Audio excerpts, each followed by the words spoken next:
This is a discussion on a book authored by Dr. S. Chakravarti. We are back again with this new event. I'm sure the uniqueness of the title and the comprehensive coverage of the book is and straight hearing it from the author would definitely benefit us. I would like to welcome today's speaker and author of the book, Dr. X. S. Chakravarti, uh, a retired bureaucrat who has authored this book. Dear friends, as you can see, the title of the book goes IPR Bride and the Competition Groom. So this sounds quite attractive. And the first question when I saw this book came to my mind is a very obvious one, which I'm sure must have flashed in minds of many of you. Intellectual property right is and competition law are two distinct areas as per common belief. As one restricts the monopolies, that is the competition law, and try to develop perfectness in the market, fairness in the market, having a check on predatory pricing and many more issues, considering its relevance. And IPR, on the other hand, create monopolies. Yet there is a significant interface and interaction between these two areas as they are on the cusp of the boundaries of the corporate affairs. Yet one another interface and interaction which comes to my mind is between competition law and corporate governance. It is considered that the firms which have a better governance operating systems in place as well as in practice uh, participate in the market uh, in a more creative, in a more innovative, and in a more welfare oriented manner, addressing to the competition related issues with much of transparency and fairness.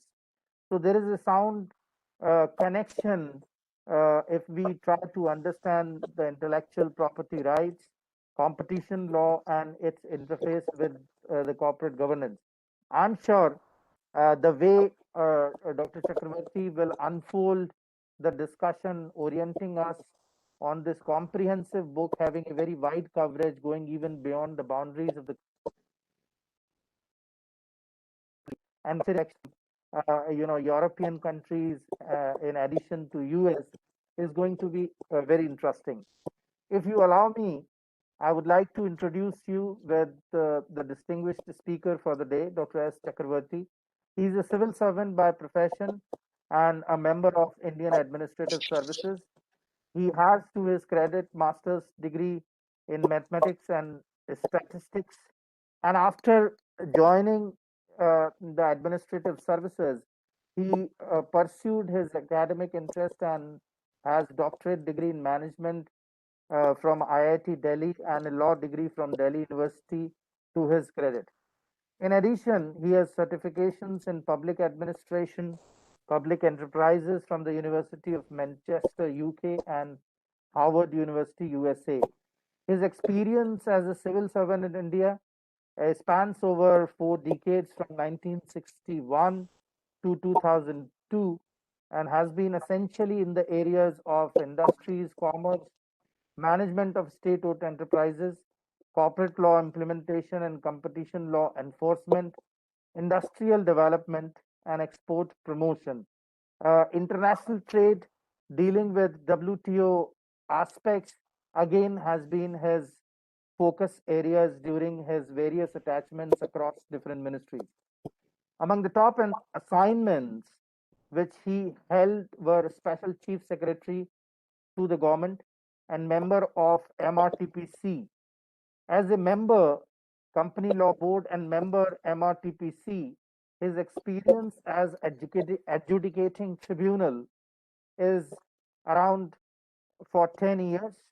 He has specialized in the field of intellectual property rights with emphasis in the field of geographical indications.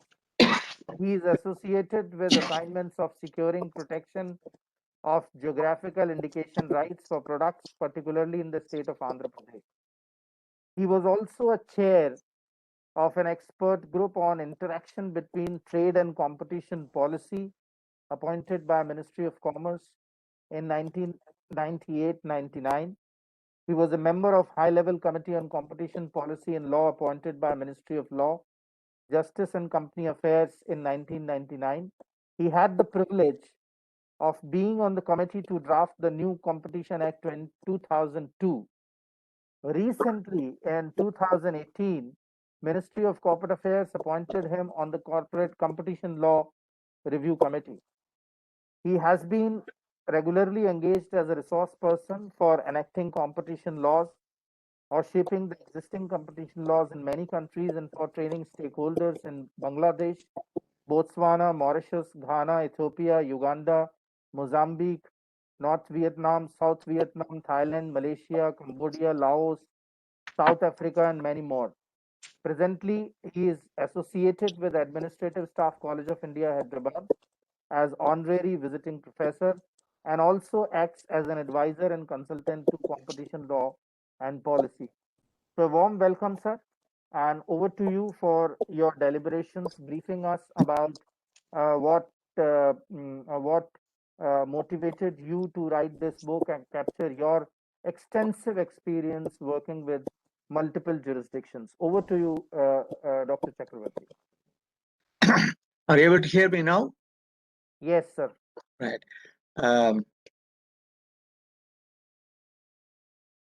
Thank you, Neeraj. Panelists, viewers, and friends. Right up front, let me thank the Indian Institute of Corporate Affairs and Mr. Samir Sharma, DG in particular, for inviting me to present my book and interact with you. We have a total of an hour and a half, and I propose to claw in and take about 35 to 40 minutes to make my presentation. Panelists will perhaps take 5 minutes each, and question and answer session will follow later. My presentation will be on PowerPoint slides. In fact, I want to operate from my end, but for some technical reasons, it has to be from the institute side. While I'll try to refrain from reading the slides as such, I'll keep the knitting, focusing the essence of each slide. It'll help if I walk through my presentation in one go and take questions later after the panelists have made their commentary. The agenda will throw into relief the theme, which consists of a brief on IPRs and CL, their interface. Then I'll proceed to address how Indian competition law deals with IPRs. I will touch on new age markets, disruptive technology, and end with a pointed reference to the pandemic, the corona crisis, its challenges, and tools available to us to deal with the challenges. First, let me have a word, as Dr. Neeraj pointed out, let me have a word on the title, IPR Bride and Competition Groom. First,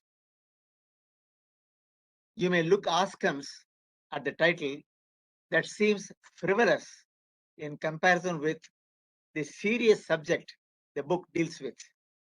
My defense is I owe it to a lady called Maria Monti. She was a former European Union Commissioner for Competition Policy. She said it's a long-standing topic of debate in economic and legal circles how to marry the innovation bride and the competition groom. It is innovation bride and competition groom. Mine is IPR bride and competition groom. I have adapted the title, suitably modifying it. I was struck by this reference to bride and groom that underlines the fundamental truth that opposites attract each other and function well when they are complementary to one another. In my view, IPRs and competition policy inherit a complementarity that cements them. Hence the title. I suppose I've answered Neeraj Gupta's question on this. Uh, Next slide, please. The theme is put into 5 bullets point. The basic thing is intellectual property rights create a monopoly or a market power for the right holder. If it's a patent, the right holder gets a monopoly or a market power because of that.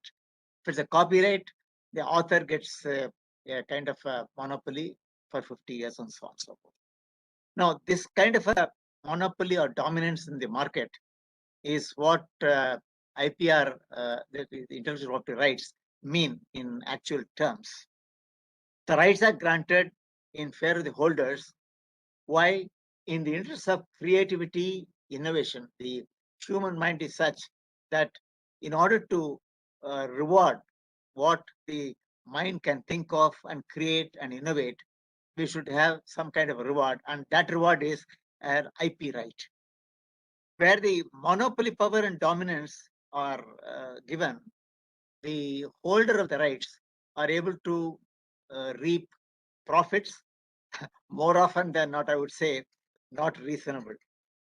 Then it becomes in terms of public interest as to why merely because somebody is innovated, they should reap unreasonable profits.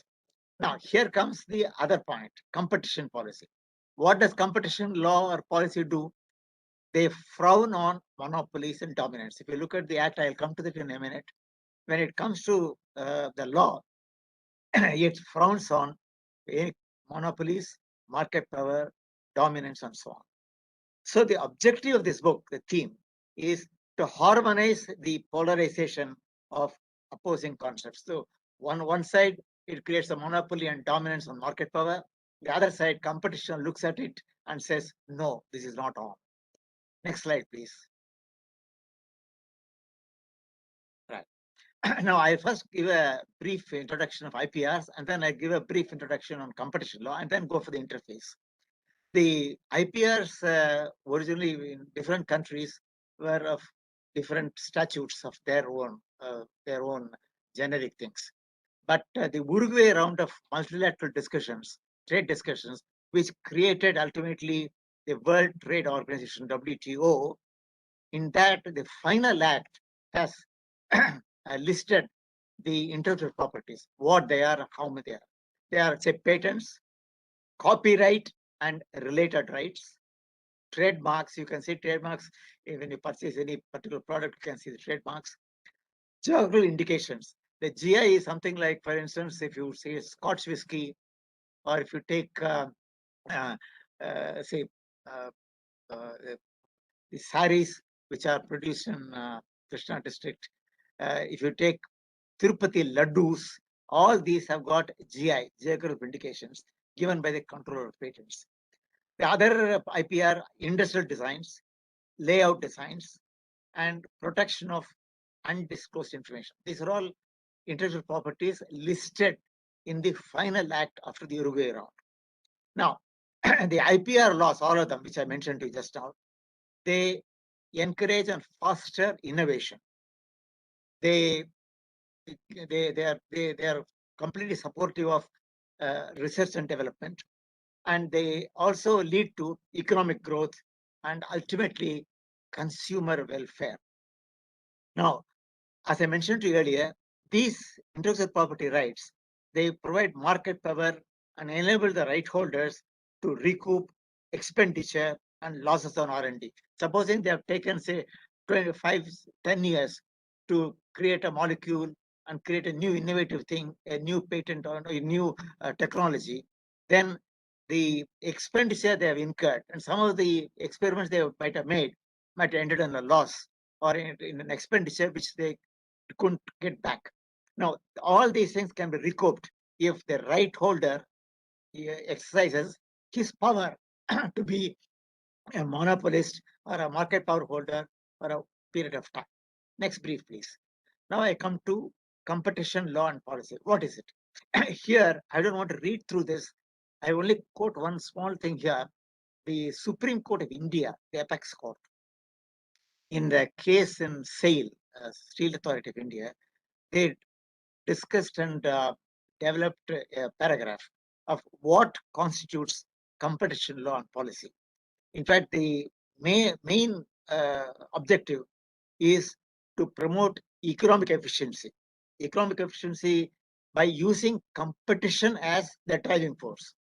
Using all of you, me and you, we want a market to be driven by competition because we can get better prices, we can have choice, we can have good after sales service and a good interaction with them. We like to have competition in the market. So competition as a driving force should promote economic efficiency and subserving consumer interest. Then this economic efficiency has three components. One is allocative efficiency. For instance, you allocate your resources and also finance in terms of what gives you the efficiency, economic efficiency. Then economic efficiency gives you productive efficiency. If you have that efficiency, your production is more, your productivity is more, your goods are better quality. Then there is a dynamic efficiency. Dynamic efficiency means as you go on with your product, you may think from the feedback from the consumers, oh, they want something more or something in lieu of something. Then you create the dynamic efficiency by innovating, creating something. So all these constitute economic efficiency. Now, competition policy subsumes legislation and executive orders. For instance, legislative things means statutes like Patent Act, Copyright Act, and so on. Now, executive policies means coming out of these statutes, you have executive decisions done by the ministry's cabinet or by individual ministers, even sometimes by the senior officials of the ministry and so on and so forth. These executive decisions are also part of a competition policy where it has to promote competition in the market. If you are creating an act, if you are creating a policy, if you are defining a particular methodology, you should inherit competition. Competition must be the driving force there also. That is why the competition policy is a wide genus. You can call it genus. Competition law is a species of that. Competition policy is a genus, and competition law is a species of that. Now, competition policy ultimately claims what your competition law particularly would say, preventing anti-competitive practices, avoiding concentration, that is, go on increasing your market power, monopoly, and it controls abuse of market power, and also providing a competitive structure in the market. This is the broad objectives, aims of competition law. If you look at the competition law, which is very small in nature and in total pages, but it has all these characteristics which make it a very important law for the consumers. Next slide, please. Yeah, what are the I told you, I tell you something about the competition law. There are actually four main pillars. I'll deal with three, and fourth is not very important at this point of time. The three pillars are: one, anti-competitive practices. The second pillar is abuse of dominance. The third pillar is regulation of combinations. Combinations means mergers, amalgamations, acquisitions, and acquisitions of control. These four constitute combinations. The regulation of combinations is one of the main objectives of competition law. So there are three pillars. What is the fourth pillar? It is competition advocacy. That is, you advocate competition among the people, consumers, among the companies and firms which are producing, manufacturing and supplying goods and services, and also the people who make law, like parliamentarians, the judiciary, the whole gamut of citizenry. The competition advocacy will have to envelop every one of them. Now, the first component, anti-competitive practices, is a little important. That includes cartels. You are all aware of the biggest cartel of the world, OPEC. For instance, the oil producing exporting countries, they are all different countries coming together. They have a cartel of oil. Now, they call the shots on how much to produce, how much to price it, and how to distribute it. All these things come as a part of anti-competitive cartels. Now, anti-competitive practice includes cartels where fixation of prices. Sometimes the manufacturers join together as a cartel and say, we will limit the production so the prices go up. Instead of 100,000 tons, we will produce only 80,000 tons so that the prices go up. The supply is limited. Now, there's another cartel called bid rigging. Some of you who had worked in the government would know, or even if you had practiced law, you would know that in bid rigging, what happens is 3-4 people join together and say, we will all join together and offer bids. This year, I will bid the lowest. Next year, my friend, you make the bid the lowest. The third year, the third person, the fourth person. Then all the four jointly operate as a cartel. And this means more of expenditure for the government because they have joined as a cartel and call the shots on the bids, the lowest bid, so that the government or whoever is going to decide on the bids will have to pay more than what a normal good bidding methodology will work. Then the other thing about anti-competitive practice is the law, competition law, outlaws these things. Even an agreement, oral agreement between 2 or 3 persons saying that we will cartelize like this, but there won't be any document, there won't be any sheet of paper, there won't be minutes. They're all oral, agreed to in a meeting where they come to a conclusion as to how they should do it. Even that agreement is outlawed.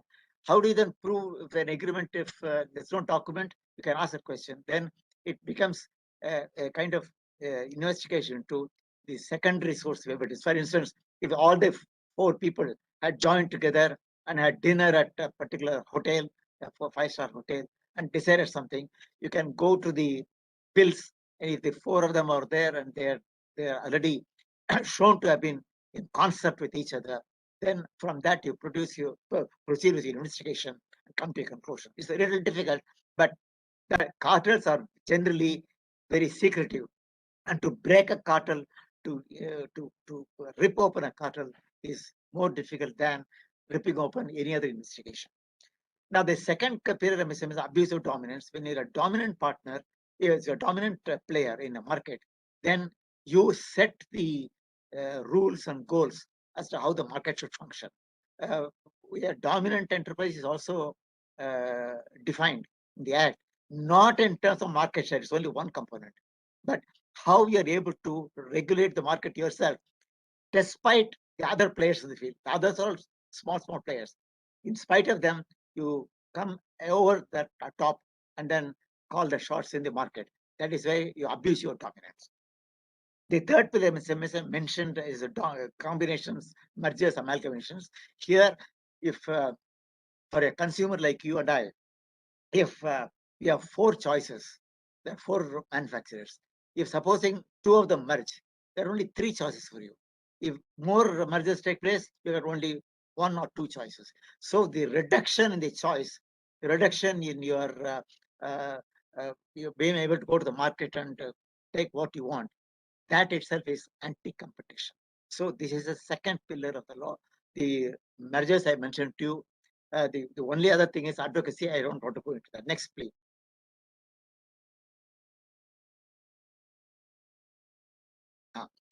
Now, IPRs and competition policy have shared goals. They are not antithetical to each other as some of us are making it. Even I made it a little earlier. Shared goals. They have some common goals. IPR and competition law both have the goal of promoting competition, because competition law does foster competition, promotes competition. IPR also in a sense, because if you are going to produce a new technology, a new product, a new quality one, etc., you are trying to compete in the market with your ability to create and invent and innovate. Both are the objective of consumer welfare. Ultimately, you are trying to reach the consumer, and both of you, both IPR and competition law, have the same objective of consumer. Both drive economic growth. So there are components in the shared goals which would say that they are together in their objective, but they conflict each other, as I'll come I'll go to that next. Next slide, please. Right. The interface between IPR and competition throws open the problem. Now, I mentioned to you IPRs grant market power, often as monopoly. They provide degree immunity. That is, no other person can match directly with the technology. If you have a patent for technology, no other person in the market player, they can use that technology to produce goods. It promotes efficiency and economic growth. The competition law, as I mentioned to you, frowns on anti-competitive practices. Now, the relationship between these two, you can see, is inherently contradictory. I showed you the clip on shared goals. Now here is a contradiction or polarization of goals, where I would call it in very simple terms, which the European community, their court, they laid down. The existence of IPR is fine, justified, because in interest of creativity, you have to reward the innovator. So existence is fine. Innovation is important, so we give a right to the right holder. Now, exercise of IP rights has to be under the surveillance of competition law. Why? Supposing I have a patent, I have a bundle of rights. Those rights nobody can touch. But beyond the bundle of rights, if you do something which is not in line with consumer welfare, then competition law kicks in. What is that? For instance, I give you an example. I give you a license of a technology, and I say, hereafter, you have to appoint my brother-in-law or my cousin as a managing director. If you put such a condition, it is nothing to do with IPR. It is because you are giving a license of an IPR, you are imposing a condition. That condition, which is anti-competitive, comes under competition law, competition lens. So the objective of the whole book is to harmonize the apparent contradiction and see how we can sort of find a marriage between the bride and the groom. Next.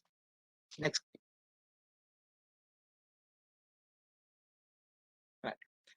Now, India Competition Act is called Competition Act of 2002. I'm happy to say that not that I'm patting myself. I was one of the persons on the committee which drafted the act, the Competition Act 2002. That has been also amended a few times after it went to the Supreme Court and all that, 2007, 2009, and so on. But the Competition Act 2002 is the main law, competition law for India. Earlier, it was the MRTP Act, that is Monopolies and Restrictive Trade Practices Act of 1956. It ran for about 50 years almost, and then Competition Act came into being in 2002.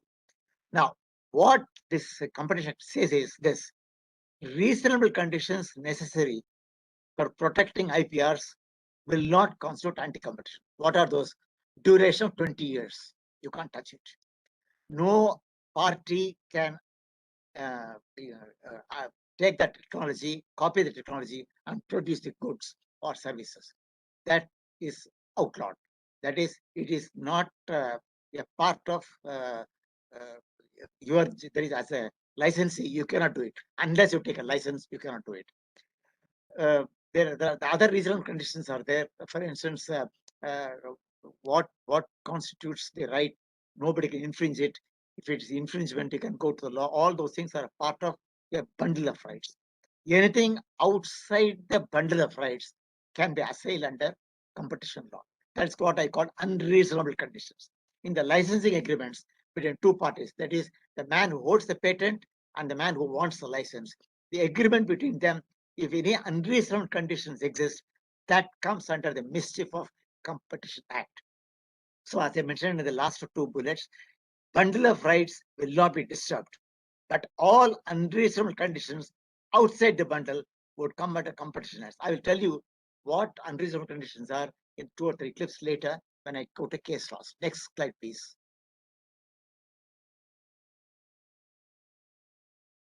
Yeah, I have made the book into 7 genres of interface.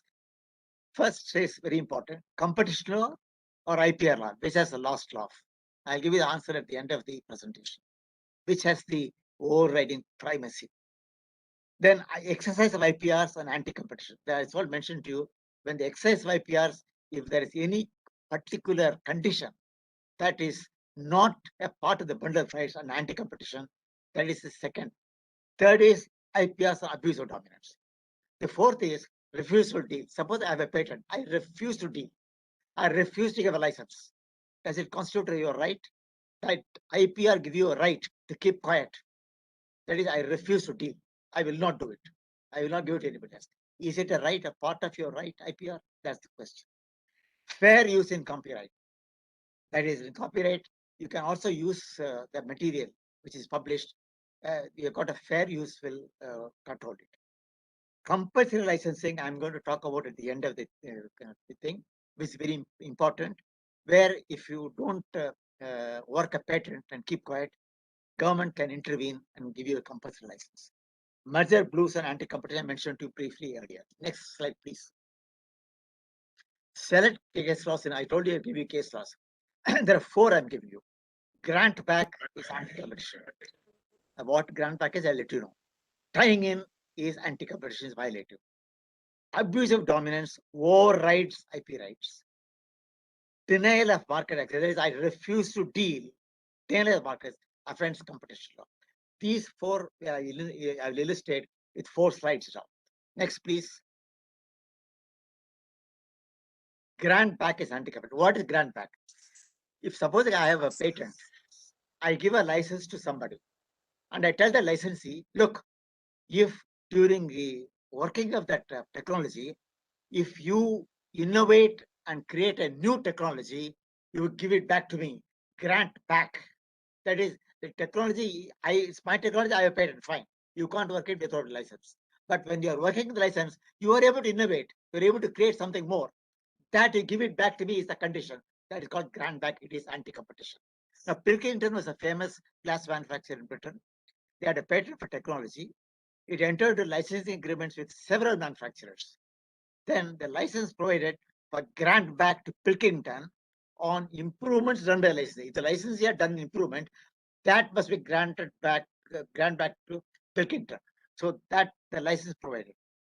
So the license deterred, prevented the licensees from inventing around Pilkington space. That is, after getting the license, I am going to create something. I am prevented from doing it because if I do it, I have to give it back to the original patent.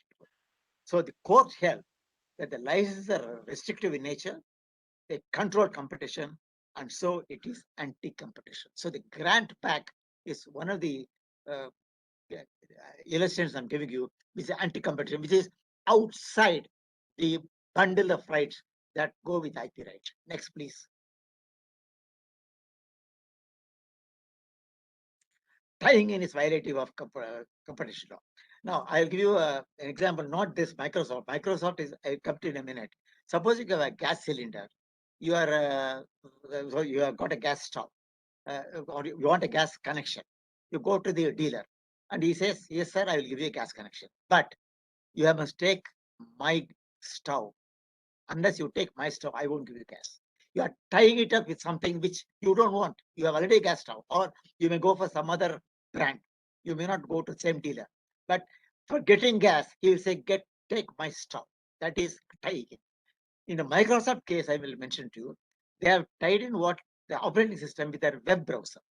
That is, it comes along with the Microsoft product. Then there are other web browsers for internet characteristics can be given by somebody else, but you have put it a part of the whole. So this became a kind of a tie-in.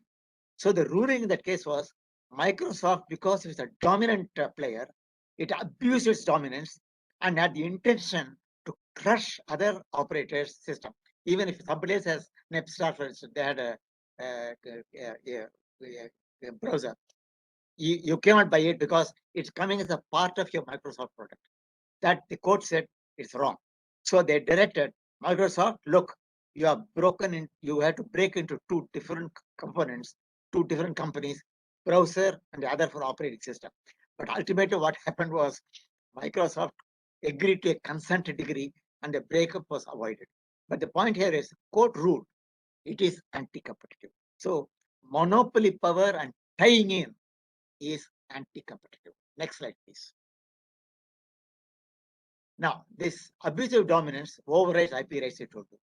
Here is a very interesting case. Qualcomm, you all heard about the largest supplier of chipsets. They own the patents. Now, Apple is a manufacturer of smartphones. They use Qualcomm chipsets. Qualcomm is having a patent. They wanted Qualcomm chipsets. They said, okay, we will give you. But in terms of an agreement, what the agreement say, they put in a condition. Apple, look, you are going to use exclusively my Qualcomm chipsets and no other chipsets. If chipsets of any other brand, no, you only use mine.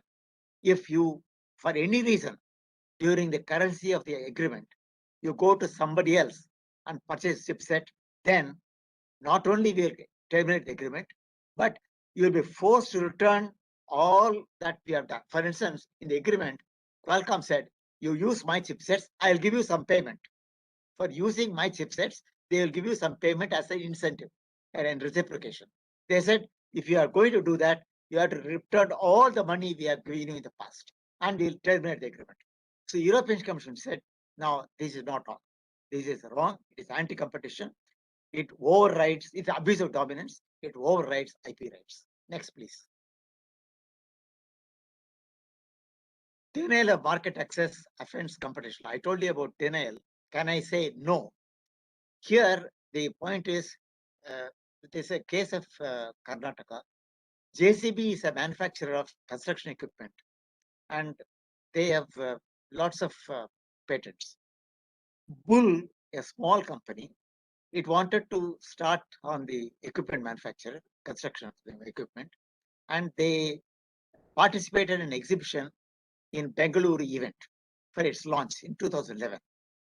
When the stall was opened, the exhibition was opened, somebody came with a court decree, Delhi High Court, and said that injunction given by JCB, the original manufacturer, and they said you cannot exhibit your product or even canvass your product. So Bull contested this. They said this is wrong. JCB had misrepresented and they had infringed its recent complaint. We have done nothing of that kind. This is a going to the court and misusing its power of injunction, and so there's a big halal. The court went with the case and then decided no, it is not on, it is incorrect. Then they went to Competition Commission, and it is concluded that JCB is a dominant enterprise. They should not stifle competition by denying market access to Bull. Bull could have entered the market; they would have been a competitor. You have stopped it, so you are abusing the dominance which you have. JCB is a dominant partner. You are abusing the dominance and denied market to Bull. So that is how the case decided. So denial of market access is abuse of dominance. Next. There are two kitties I have given in the book. One kitty is of reasonable conditions in IPR licensing agreements. Fine. These conditions are a part of your bundle of rights. Fine, kitty. Second kitty is of unreasonable conditions in IPR licensing agreements. That is, I gave you some examples now. These are all things which you cannot do. If you do, you come under the competition lens. So these two kitties may be useful for practitioners of law and also for companies and firms who are in manufacturing and service rendering. They also can see this and see that they can avoid the unreasonable conditions when they enter into a license with licensees. Next. I have dealt with the new age markets and disruptive technologies in my book, which is an important part of the book. Because of the new disruptive technology coming into the picture, I have added this. It is a little technical, but that I give you some artificial intelligence, digital revolution, blockchain, algorithms. These are all new technologies. I would like to mention one disruptive technology. See how it affects consumers. You know Uber, Ola. Now, before that, we had lots of cabs, lot of taxi services. You could call them on telephone or internet, whatever it is, call them. Meru, for instance. Now, with Uber, the things have changed. This new technology is coming. Now you take the phone, you locate to where he is and give a call. He comes there, and that's it. You from your phone and your residence, you're getting a taxi kind of thing, with a Uber or something. Now this technology has, in a sense, put the other regular cab drivers and those people who are offering their taxis and so on into some kind of problem. They are not able to compete. So the disruptive technology is very good for the consumer in one way of speaking, but it disrupts the market in another way is a very important issue. Now, that's why I dealt with this in this and said that the competition law will have to take into consideration the disruptive technologies and new age markets are coming into the picture and provide in the law how to deal with anti-competition. They may not straight away come into anti-competition, but your law will have to be tweaked. Law will have to be modified, amended to provide for action in the new age markets. Next. Upside and downside of downline markets. Very briefly, upside is I mentioned to you, innovation and change are taking center stage. For instance, if Uber is there, you are having a comfort level thing with a smartphone. It's good for the consumer. Digitization is enveloped and serenaded the way data is generated, processed, and distributed. New business models are coming in. For instance, you can now go online, particularly the pandemic, you make online purchases, online food delivery, and so on. So new business models coming in. Consumers are benefited with plenty of choice and competitive prices. Good. What is the downside? Leading companies have large base of data that no third party has capacity to match their volume and variety. Now, some leading companies corner the data. They have lots of resources. They're able to get it. All that they keep and then disaggregate them and aggregate them and make them into capsules, which uh,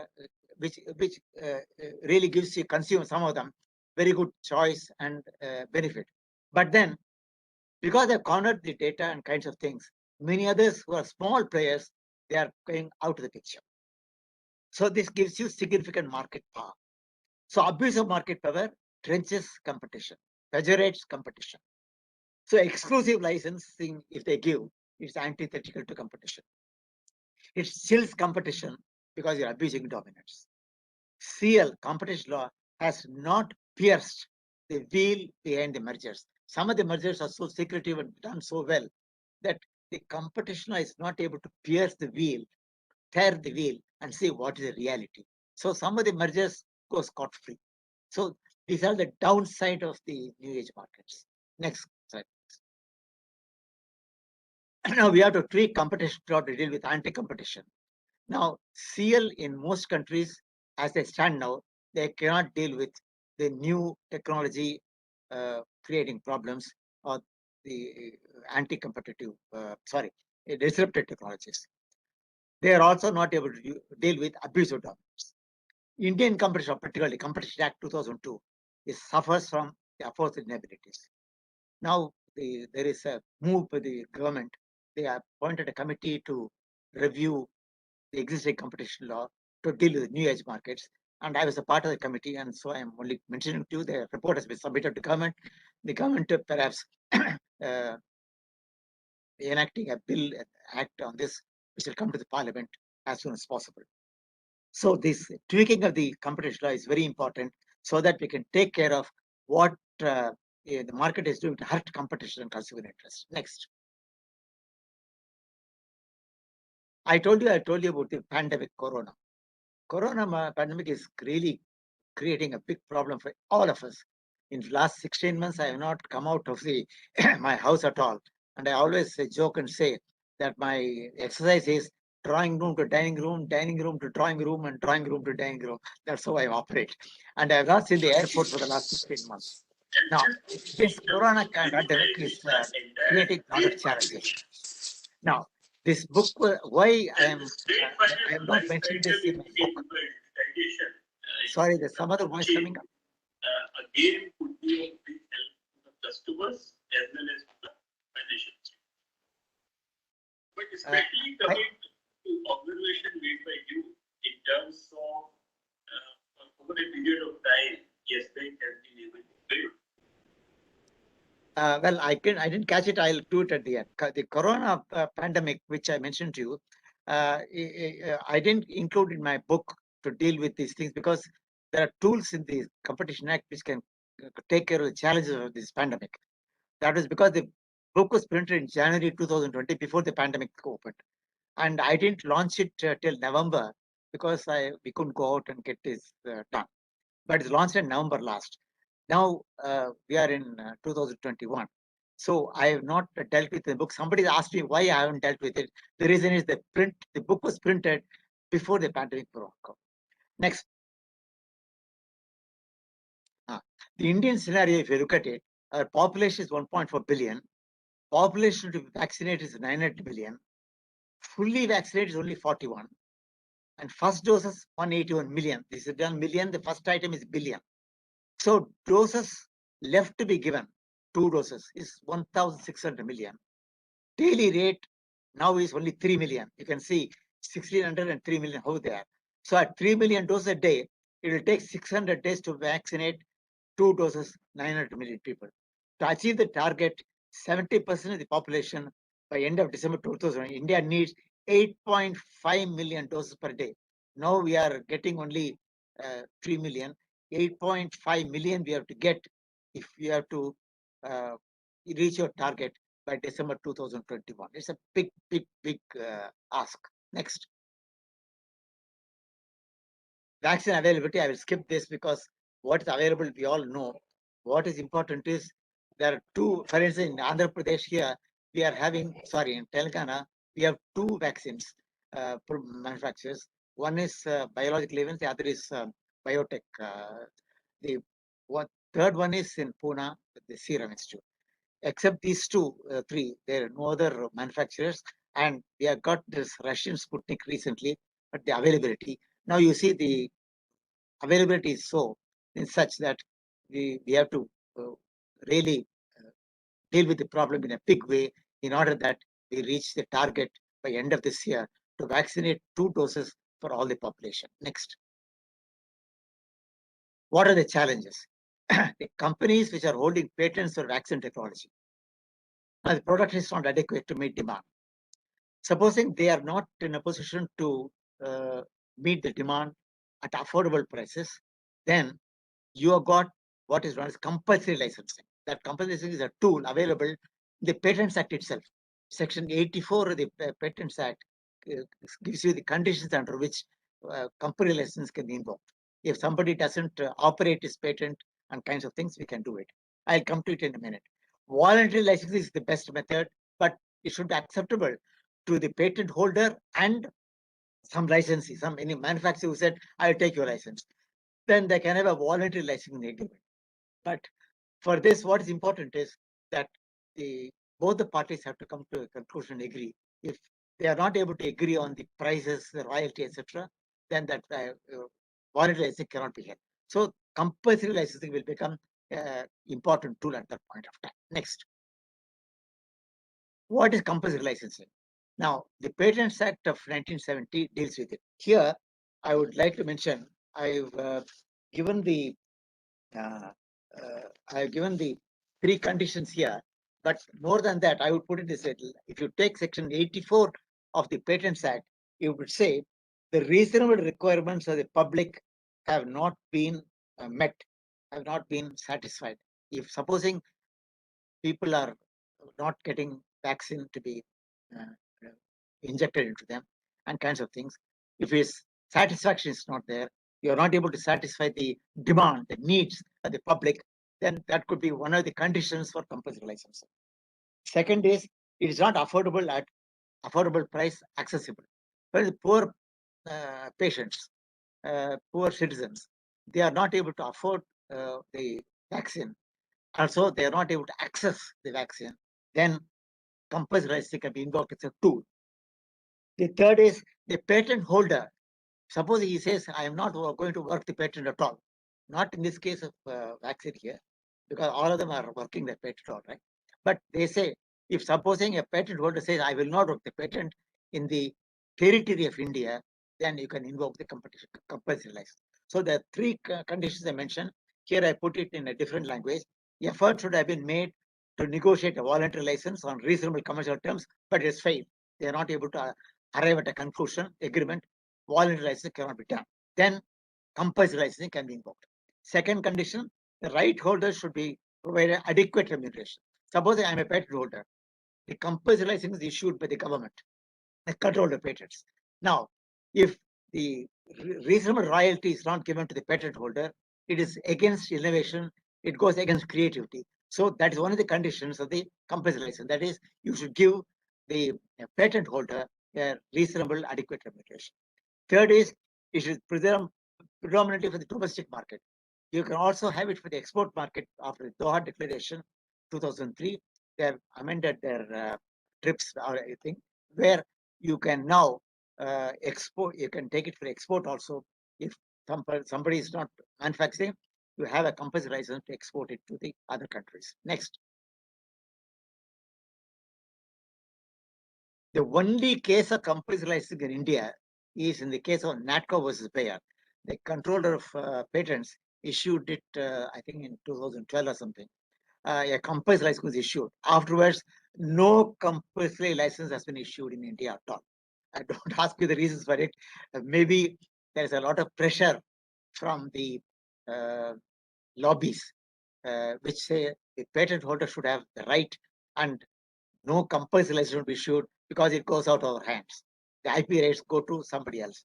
So, but remember, let me make this point very clear to all of you. The Apex Court, Supreme Court, has endorsed the decision of the controller of patents, NATCO was Bayer. It went to the appellate authority, then it went to the High Court, then it went to the Supreme Court. Ultimately, the Supreme Court said, yes, you're right. Controlled patents, they issued the compulsory license with a correct argument. So now the compulsory license is clear. It can be invoked, it can be worked on. But the question is, there should be a will of the government to impose it where needed. Next. Benefits of compulsory licensing.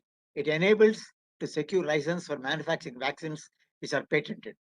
So if you want to have more product manufacturers, you can use CL as a tool to get it. But then the technology also must be transferred. That could be a problem we'll have to be resolved. The patentee will be compensated for party with the technology. Clear. CL brings down prices and makes vaccines affordable and accessible. So this, if you have more manufacturers, accessibility becomes more, affordability also is good because the price will come down.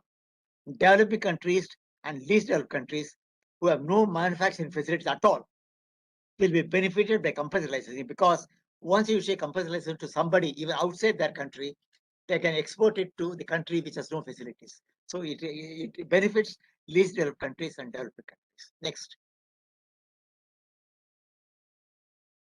There's a price reduction. I put a bar chart. You can see the blue line, which is without compulsory licensing. There's no government intervention.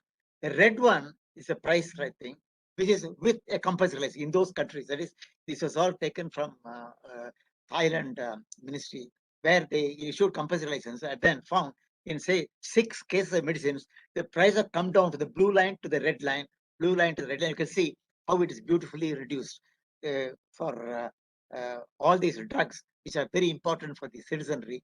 The prices came down. And so price reduction is one of the benefits of compulsory licensing if it is worked very well. Next.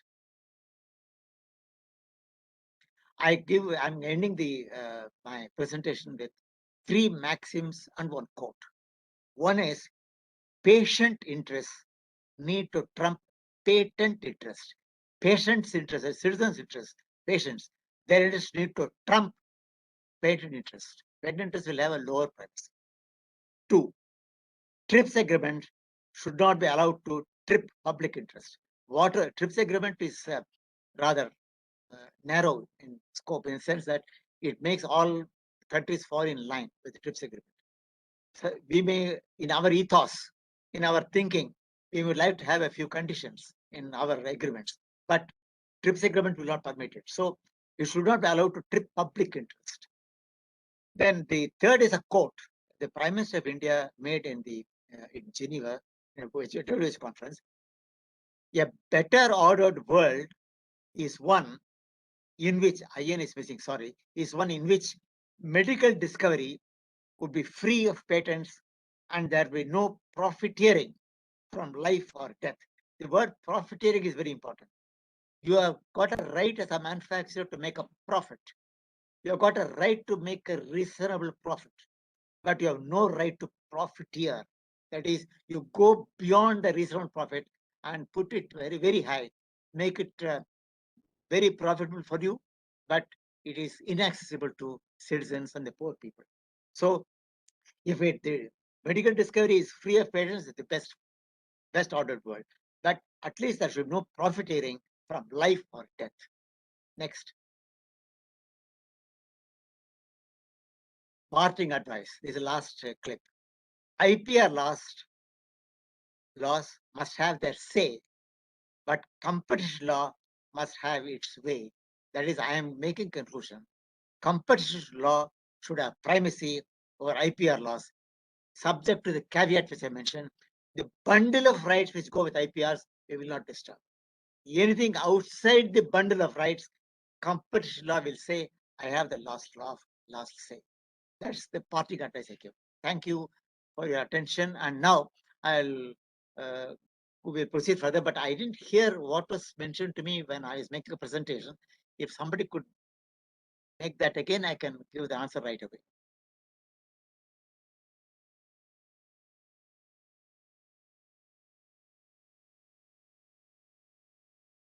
Dr. Neeraj Gupta? Yes, sir. No, you asked something. I didn't catch it, Neeraj. Hello. Yeah. Yes.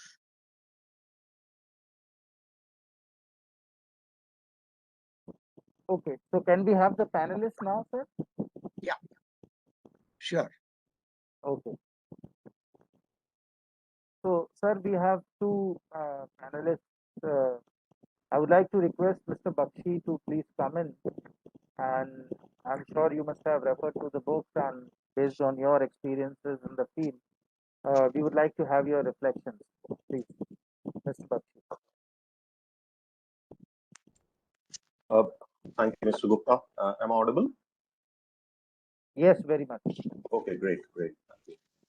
Thank you, Dr. Chakravarti. That was an enlightening talk, and I had the opportunity to go through some aspects of the book that you have written, and I must say that it brings a very, very unique perspective of marrying the IPR and the innovation part of things as well as the competition aspects. In business, we typically look at both these angles as adversary, but you brought in a very unique perspective to see that they actually go hand in hand together. So congratulations on your book and the facts that you brought out.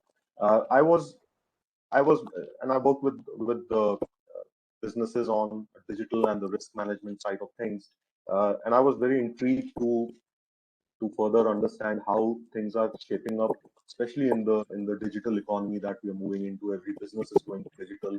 Not all businesses are large enough to have business moats, so as to speak, in terms of competitive advantage. So any suggestions or any advice on how some of the smaller businesses can overcome some of these challenges of IPR, which rests with some of the larger businesses over there? So that will be helpful. And you did refer to in your book about whether the laws are even ready to as we move into this digital economy and get into artificial intelligence and machine learning type of things. How do you think the regulators should approach this? Are we too behind the curve to do anything about it? Are we Are we working towards it? So any thoughts on these? So two elements basically. One is how do smaller businesses manage some of these issues, and what are the regulations and what direction they are moving? That will be helpful.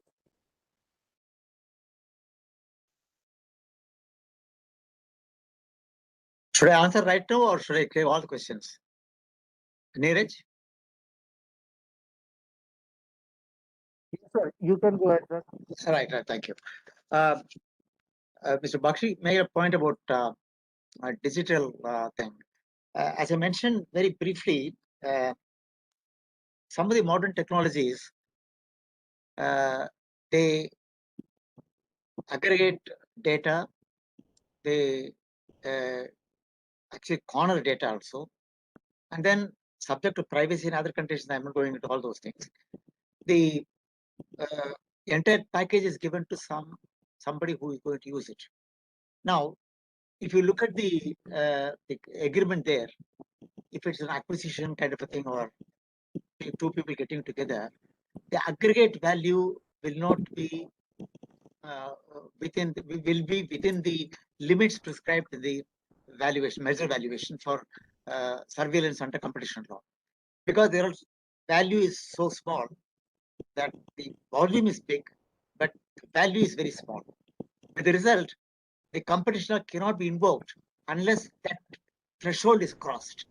So what I have suggested, in fact, I mentioned to you earlier that I have not dealt with this in the book because it is printed before the pandemic came. I didn't deal with it, but in another context, I dealt with it, that deal value is a thing which you have got to have in terms Hello. of the competition law coming into the picture, and also network effects. No problem. These things can be amended in the act so that all. No, actually, there was an event now from 4 to 5. I think you must have received the IPR book. Sorry, Oh, please say it again. okay. No, sir, I think there's some background noise, so you may please continue. Yeah, can you repeat your question, please? No, there was no question. There was some background noise at some other speaker's end, so you may continue. Right. Now, the point I'm trying to make is that there are in the competition law itself, there are at least about 4-5 sections which have to be amended to provide for dealing with problems arising out of digitization, problems arising out of big data, problems arising out of the disruptive technologies. All these have to be taken care of by making some kind of an amendment, which is not very big, but very substantive in terms of its content.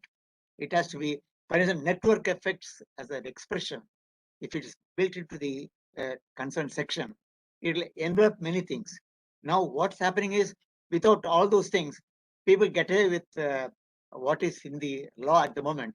They are able to escape the surveillance under competition law. But basically, when I mentioned to you about competition review committee, there have been some recommendations on this also, and these things will all be reflected most probably in the bill which will be presented to the parliament, and the parliament will consider it and then take appropriate decisions. So we have to wait for that. But the point I'm trying to make is that the move is on, that we require to tweak the law to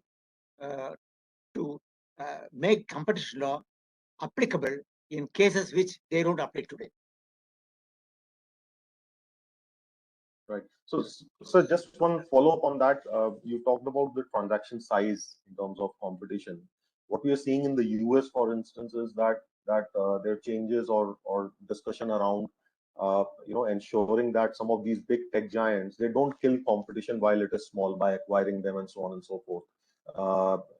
Do you think something like that needs to happen in India as well? Although we are a slightly more immature ecosystem in terms of that startup space.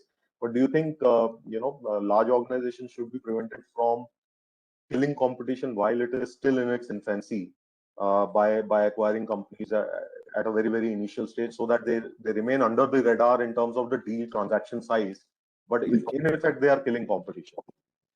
Yeah, in a way, you are right. In a manner of speaking, this is a problem.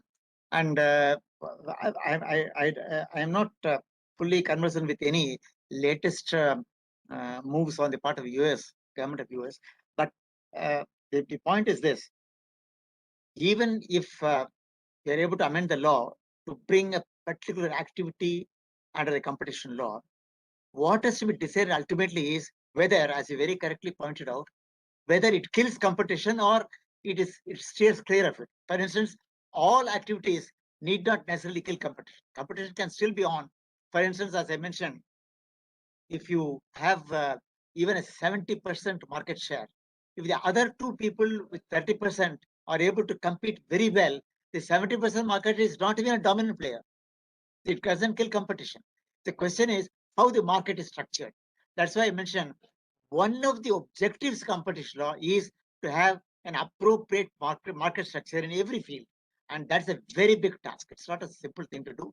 It is a very big, tall question. But point is, yes, it has to come over a period of time. Our law, the new law, is not even about 20 years old, out of which first 10 years were spent in litigation. Only about last 1 decade it has come into picture. So we have to get some more experience and gain knowledge and various things before we come to grips with the problems effectively.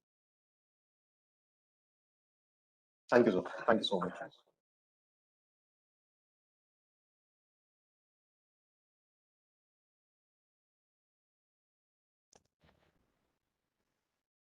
Any other reflection about the book, Mr. Bakshi? Well, to be honest, I haven't had an opportunity to go through the entire book, but I must say that it also creates a paradoxical thinking approach wherein it looks at both the long term and short term as well as the macro and the micro picture. So Dr. Chakravarti has at a macro level, let's say, talked about WTO and so on and so forth. But he's also picked up certain case studies which I'm sure will be very, very helpful for readers to align the thinking to practical aspects in businesses. So I think those two elements stood out for me for whatever little I have read for now, and it's very engaging. I'm sure I'll finish the book over the next few days, but till now I've gained tremendously from it. So again, many congratulations on the write. Great. Thank you. In fact, after you read the book, you can correspond with me on my email, and if there is anything, we can exchange our ideas. Thank you. Sure, sir, we'll do that. Great. So now let's, dear friends, we can open the floor for questions and answers. We can have more discussion on various aspects relating to the book and others as well, which have not been dealt with in this relating to IPR or competition issue, or how interface between competition law and corporate governance could be understood better for having better boardroom discussions in order to align the practices of the companies so that they don't get into the radar of the Competition Commission of India. So can we have some questions, please? Yes, Mr. Prakash, you can come in, please.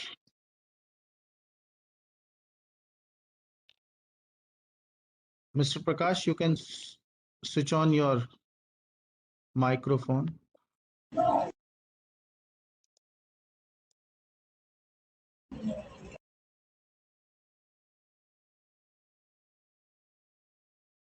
Mr. Prakash, your microphone is on mute. Please unmute it. Okay, now am I audible? Absolutely. Yeah, I have a quick question. There is a perception that unless IPR laws can be enforced in a time-bound manner, and that time-bound is very important, these laws will be only on paper. So is this perception true in the Indian context, according to your experience, sir? Well, time bound is once the law, the patent law, for instance, it says 20 years. It's 20 years. That is clearly time bound, and within those 20 years, all the rights will operate. For instance, nobody can take that license without approval, consent of the patentee, and kinds of things, and even the royalty rates. All these things will come into force, and nobody can touch it. No, my main thing is about the infringement. For example, supposing I am an IPR holder and somebody infringes on my patent, then are these laws time bound?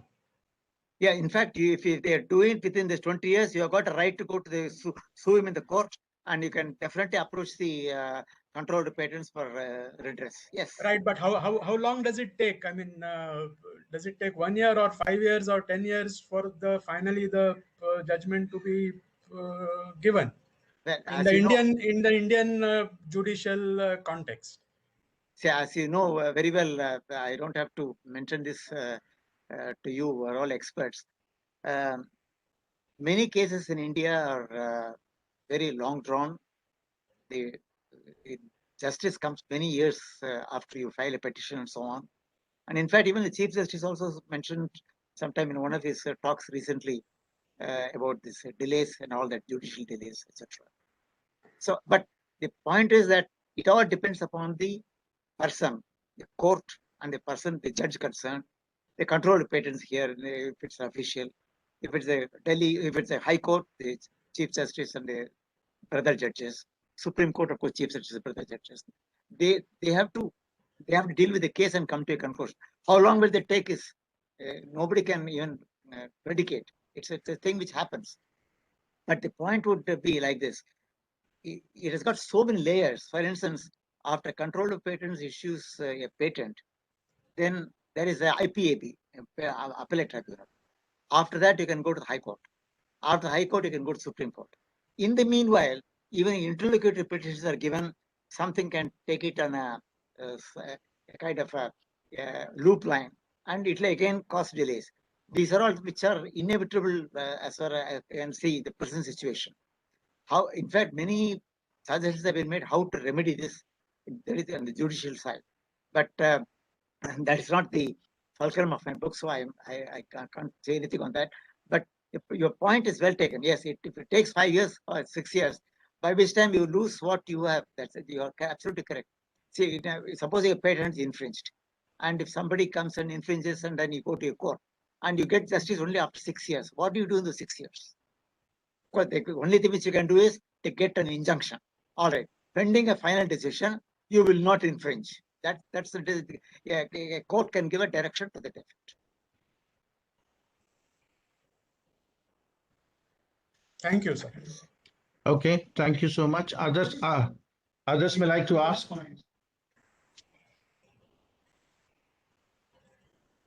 Whom should we invite now for a question, please?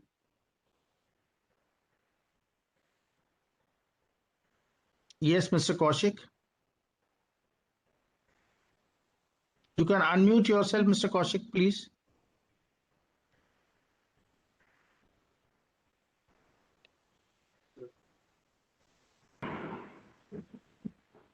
Mr. Kaushik, you can unmute yourself. Apologies. Yeah. Yes. Good evening, everyone. Sir, I am a practicing company secretary, and with regard to my profession, I want to ask a question that if I want to practice into this competition law and IPR trademark, already I'm dealing in. But how I should start for the practice into the competition law? Many times you said that those who are practicing in law, they should take care of these things and those things while your session. So how the company secretaries should enter into this arena? The present Competition Act 2002 provides for company secretaries, cost accountants, and chartered accountants.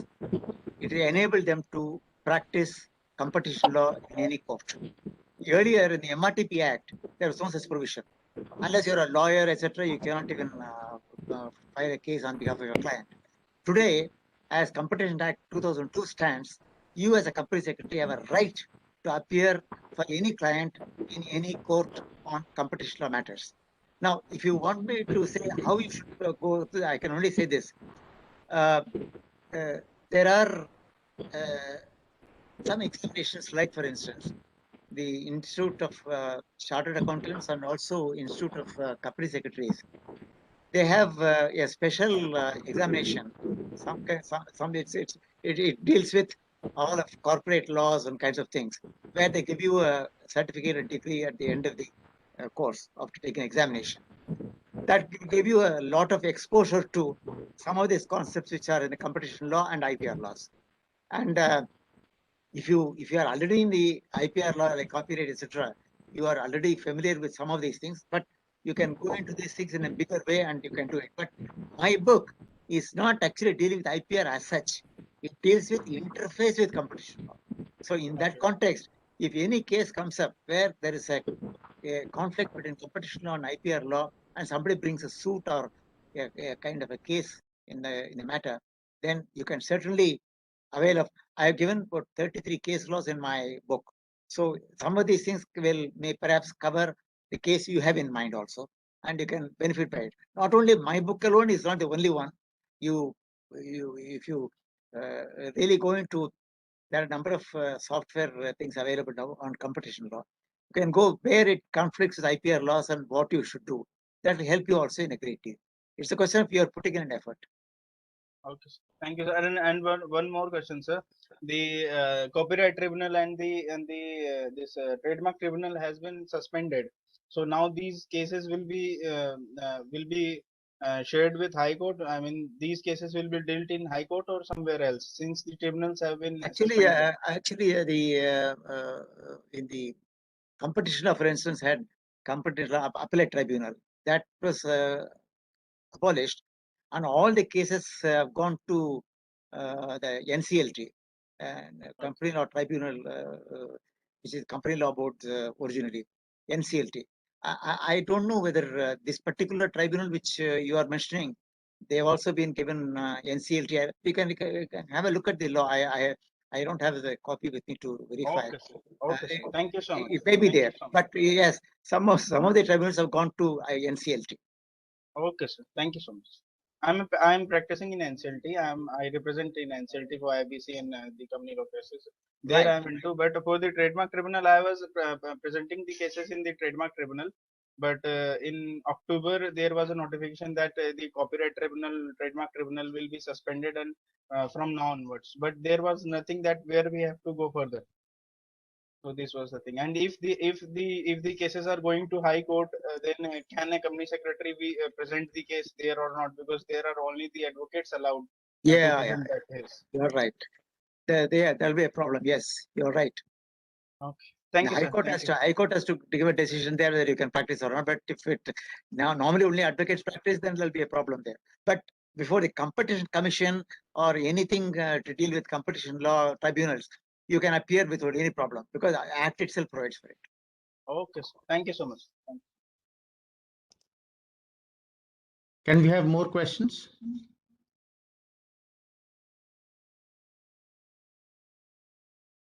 Yes, Usha ji, you can go, please.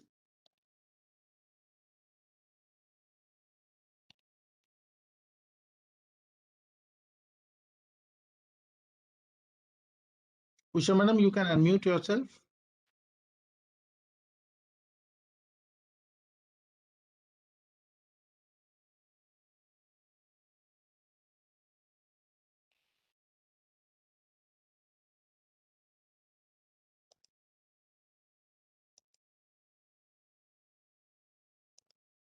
We can't hear you.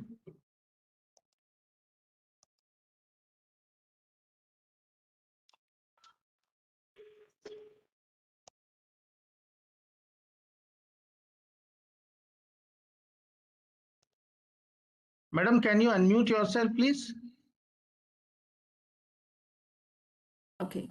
Can you hear me now? Yeah, we can hear you now. Thank you. So sorry. I'm Usha Chandrasekhar. I'm a practicing lawyer. My question is this. Does the competition law as it stands have a one glove? Does it address all sectors with one glove? Could there be some industry specific provisions? For example, the automotive industry, those are the areas that people run into trouble all the time. When you buy a car, you have to service it with the company from where you buy the car. And it really has, the maintenance and repair industry, automotive industry is a big industry. and it has sort of shrunk with these type of where the automotive industry patent owners hold full sway regarding regarding maintenance and repairs of the cars. Are you able to hear me? Can I go ahead? Yes. Yeah. I mentioned to you, madam, about tying in arrangements, how they're anti-competition. Now, the example which you give for automotive industries, for instance, if you purchase a car and the supplier says you get it serviced or maintained only in my workshop and nowhere else, yes, it is anti-competition and you can definitely take action. For instance, in a case, personally speaking, I would say, I want to insure my car, and the manufacturer who supplied the car has an agreement with one of the insurers, and he said that you have to do it there. Then I told him that if that's the case, then I have to take action against you by going to the competition tribunal and saying you cannot tie me up like that. I must have the freedom to go to any insurance company which I want, not necessarily yours. Then they changed, and then now they put a condition underneath that the client is advised to choose, has the freedom to go to any insurance company they like. Now they put it as a part of the condition in their own notice. What you may raise as a question, yes, it is anti-competition, and today, as the law stands, the Competition Act can take action in that case. Yes. Thank you.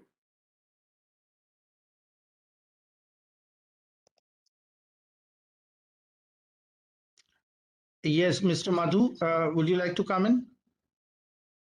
Yes, good evening, everyone. Thanks, Neeraj ji. Thanks, Dr. Chakravarti, for your nice session. It's quite exhaustive. So my question is related to this anti-competition law. So do you think, is this law quite exhaustive today? And is it on par with the other developed countries?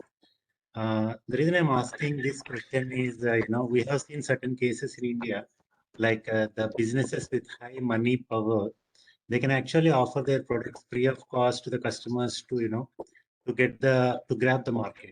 So do you think it is anti-competitive? Our law is patterned not after any one particular law of a country. In fact, when there is a high-level committee on competition policy and law in 1998, it is created, something like that kind. I was a member of that committee, and I was also a member secretary of the committee. And the law, we studied the laws of number of countries, and then particularly the European Union countries, EC countries, and USA and Australia and Japan, so on and so forth. Ultimately, we picked up what suits our ethos. What is important is every country has its own goals, aspirations, and objectives. Now, we have to suit them. For instance, in our country, to give an example, a small scale industry we want to encourage and foster. And if supposing all companies are made in the same field, and the big companies will extinguish the small companies in no time at all. So they should be given some protection. So for any protection to be given to a particular sector, there is a provision in the law. That is our ethos. But United States may not think in those lines, but we think in those lines. The point I am trying to make is our competition is not based on any one law of any country. It is based on a study of different laws of different countries and reckoning our ethos, our own philosophy in the country, which should govern what should be in the law. That's how they will put. And I would say, for information, Ms. Madhu, that our law is very comprehensive. It covers almost every kind of activity. In fact, it is very wide. If you look at the definition of what is enterprise, what is manufacture, and so on and so forth, there's absolutely nothing that will stop you from going to the court if it comes to that, if there's anti-competition practice. So the point is, our law is very comprehensive. There's no doubt about it. But the new age markets, I mentioned about disruptive technologies, there are a few areas where some kind of amendments are required, which the government is working on.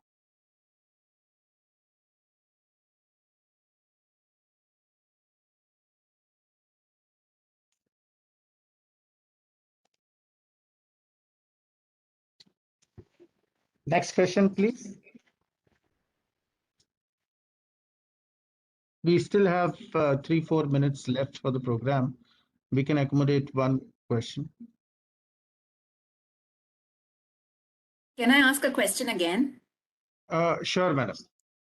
Thank you. I was just wondering, would Jio have been able to run their run if it wasn't for the fact that when they started, they were a small player?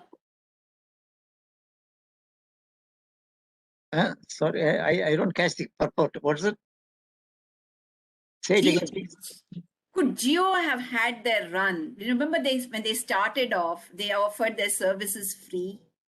Could they have had their run if it wasn't for the fact that they started as a small player when they came into the market to become a dominant player now? Well, good question. The point is, there's nothing that prevents a small player to become big if he has the creativity, innovative spirit, animal spirits. If he's able to compete very well and grow into a big company, the Companies Act will not stop it. The Companies Act is not against size; it is against anti-competition. Say, for instance, the early MRTP Act, if you're a big size, it is not a good idea. If you're a monopoly, it's not a good idea. If you're dominant, it's not a good idea. But in the new act, abuse of bigness is bad, abuse of dominance is bad, abuse of size is bad. Not size dominance as such, only abuse of that. That alone constitutes a kind of offense. Now, your point is, if Jio had done it and they've grown, nothing can prevent them doing it. But if the practice has has created a barrier to entry for new other players, or if it is predatory pricing, or if it is something which all other companies are forced to reckon and then modify their own methodology, then it is an anti-competition, not otherwise. That was the intention. That is the intention, isn't it? Not yet seen. Well, Jio has actually, you are right, prospered very well. The question is, if supposing some anti-competitive practice surfaces and it is taken to the Competition Commission, certainly Competition Commission will have a look at it, no doubt about it. Thank you, sir. Thank you. I really enjoyed your presentation. Thank you. Thank you. So here is the time to close. If I can see, there is one more question by Mr. Baig. Mr. Baig, would you like to comment, please? And this will be the last question for the session. Thank you, Dr. Chakravarti. I have been following you since the past 40 years when you were in the IAS in Andhra Pradesh. And I admired your dynamism as an officer of the IAS cadre. So my question here I put in the chat box as well, and I would like to repeat that. Do the provisions of the Trademarks Act come in clash with the IPR provisions? I don't think so. It doesn't come into clash, no. Each has its own merit. The question is, when you put them in juxtaposition with each other, if you think there is a competition issue, that has to be resolved by the Competition Commission. Not as such per se, it doesn't appear to me like that, but it's a question of how you build on the facts and the position in that reality of the case, in which Competition Commission has the last word on this, of course, subject to judicial courts later on. But yes, it doesn't per se, doesn't appear to be so. Thank you, sir. Thank you very much. Great. So it is 5:30 by my watch, and we are coming to the close of the program. It was a great discussion, sir, and the way you helped us understand the interface between IPR and competition law in a very lucid and simple pattern was the beauty of the discussion. And of course, it was enriched by your experience of decades working in this area and specifically contributing to the drafting of Competition Act. I would like to thank you on behalf of Indian Institute of Corporate Affairs and on behalf of the independent directors who are participating in this discussion, and would also like to thank all those who joined. There were around 150 directors who joined us for today's discussion. It is our continued effort to bring new topics and new speakers, new books forward for insightful discussions. Thank you so much. Have a great evening and stay safe. Bye-bye. Thank you. Thank you very much. Thank you, sir. Thank you, sir. Thank you Thanks so for much. sparing your time and exposing